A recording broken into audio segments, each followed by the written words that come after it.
परंतु मेरे भाई बहन, एक आदमी बहुत पाप कर्म करता था, घर वाले परेशान थे, हे भगवान, हे विधाता, इसकी बुद्धि कैसे ठीक होएगी।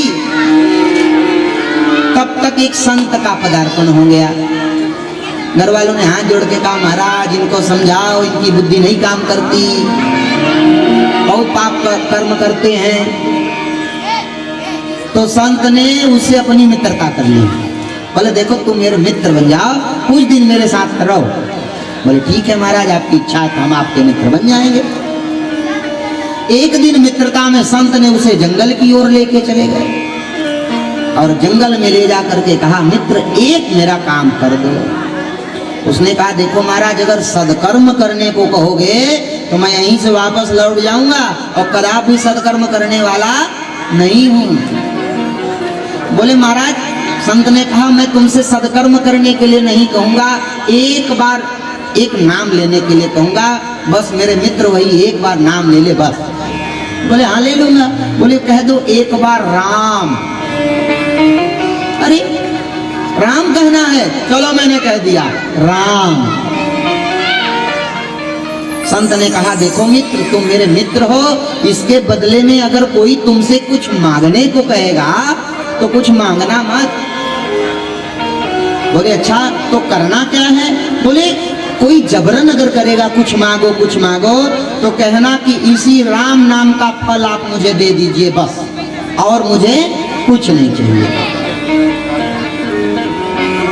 संत तो वहीं से चले गए तपस्या करने के लिए, और ये घर पे लौट के आया तो अपने पाप कर्म में लगा रहा, अहरनिश निरंतर।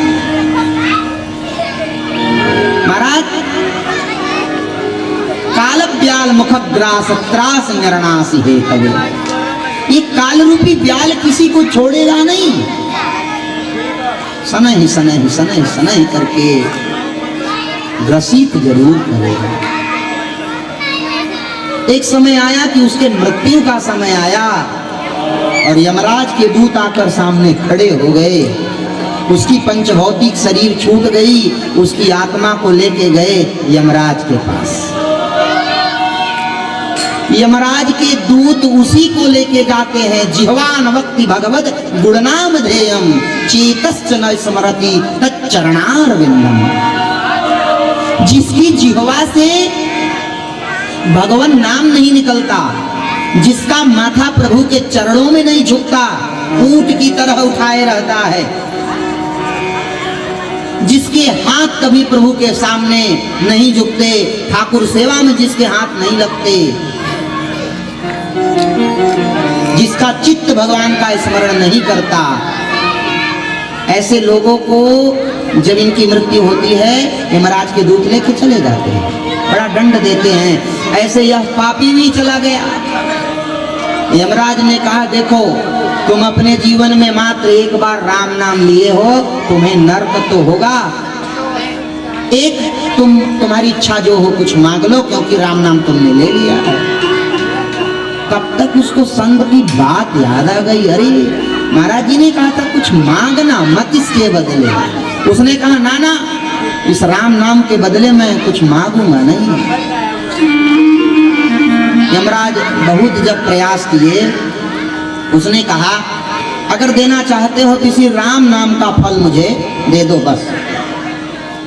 यमराज सोचने लगे कि राम नाम का फल तो मेरे पास है नहीं, और मुझे पता भी नहीं है कि राम नाम का पुण्य कितना होता है, इसको मैं कितना दूं। अच्छा सुनो, ब्रह्मा जी के पास चलो, ब्रह्मा जी राम नाम का पुण्य जानते होंगे। ब्रह्मा जी के पास लेके गए। ब्रह्मा जी, जिसने एक बार राम नाम लिया है, आप राम नाम का पुण्य इसे दे दीजिए। ब्रह्मा जी ने कहा, भैया राम नाम जपता तो हूं मैं, परंतु मुझे पता नहीं है कि इसका पुण्य कितना होता है। बोले तब? बोले महादेव बता सकते हैं। अहर्निश संतत जपहि शंभु अविनाशी, शिव भगवान ज्ञान गुण राशि। महादेव बता सकते हैं। महादेव के पास गए, महादेव इन्हें राम नाम का फल दे दीजिए, एक बार राम नाम का। महादेव ने कहा, भैया देखो ये तो मैं मस्ती में राम नाम जपता हूँ, पर राम नाम का फल मुझे भी नहीं पता है कितना होता है, किसको मैं कितना दे दूं। अब यानी यमराज को भी नहीं पता, ब्रह्मा जी को भी पता नहीं है और महादेव को भी पता नहीं है। बोले अच्छा चलो, अब जिसका नाम ही राम है उन्हीं के पास चल देते हैं। राम जी के पास गए, राम जी से कहा प्रभु इसने एक बार आपके नाम को लिया है, एक बार इसको फल दे दीजिए। तो राम जी के क्या जवाब हैं? राम जी ने कहा मेरा नाम राम तो है, पर मैं ये नहीं जानता कि राम नाम का पुण्य कितना बड़ा होता है। मेरा नाम तो है राम, परंतु मुझे पता नहीं है। ब्रह्मा जी ने कहा तब क्या करें?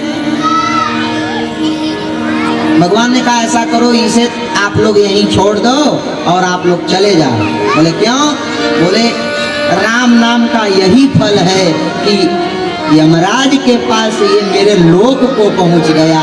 एक बार राम नाम का पुण्य यही होता है मेरे भाई।